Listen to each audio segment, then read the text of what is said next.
Good morning, everyone. Crazy Fish Farmer here. I just wanted to show everybody a car that was given to me. It's a little 87 Subaru GL, I believe. I've got to do some more research in it, and so I can educate myself on this motor and all that good stuff. Because there's a lot of different things on this motor. It kind of looks like a Volkswagen motor.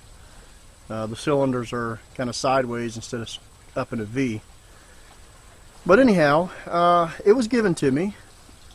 It's been sitting up for about 2 years, but it runs pretty good. It needs some carburetor work done to it, and what I plan on doing is fixing all that stuff before I start building a vapor system or experimenting with hydrogen again. And how I found this car, I was actually running some ads for, you know, some junk small cars out there that, you know, had a 4-cylinder in it that was blown, that's standard, and all that good stuff. Something I could experiment with electric vehicle type stuff. But I decided against that. One reason, the money's not all that great right now, and well, you know, I need to continue the vapor stuff. I've had a lot of emails out there, people asking me to, you know, continue the experiments with the vapor stuff, and I plan to. It's just, you know, I was kind of waiting to get through winter. Winter's kind of tough around here because I don't have a garage big enough to pull all this stuff into and work on it. But this car here is really exciting for the simple fact that motor is very small.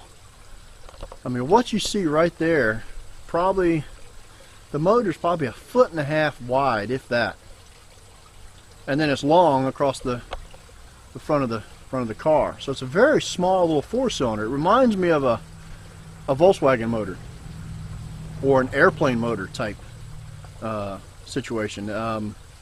Anyhow, I got to do some research on the motor. I don't know too much about this motor, but what I'm excited about is when I pulled the tire out, they actually had a spare tire back here. And look at all that room I've got to build a vapor system, hydrogen system. I mean, we got plenty of space back here to experiment with.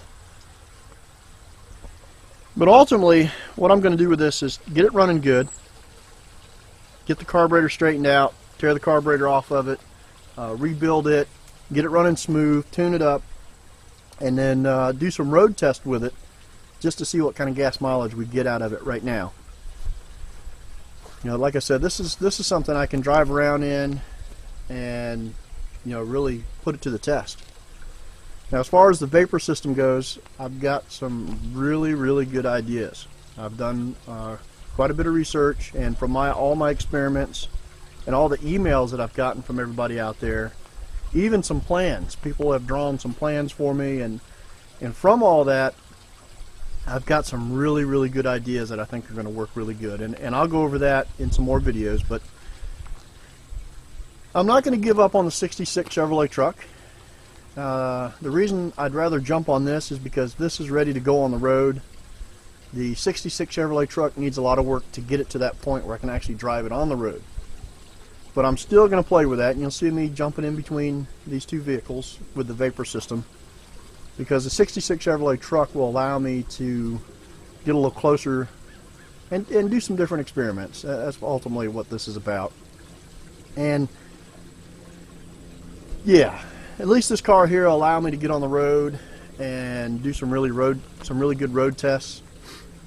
And this little car don't need too much work. I'm gonna pick you up and move you around if I keep this camera from shaking so much. Let's take it off the tripod here.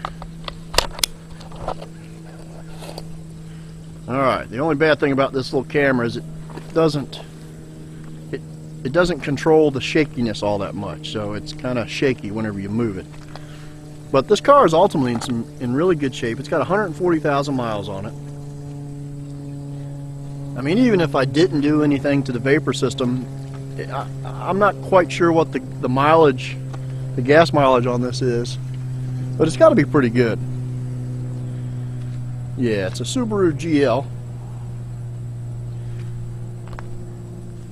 And what's pretty amazing about what Subaru did in this vehicle, and I don't know about their other vehicles, but this is the first time I've gotten up close to one and actually looked at it.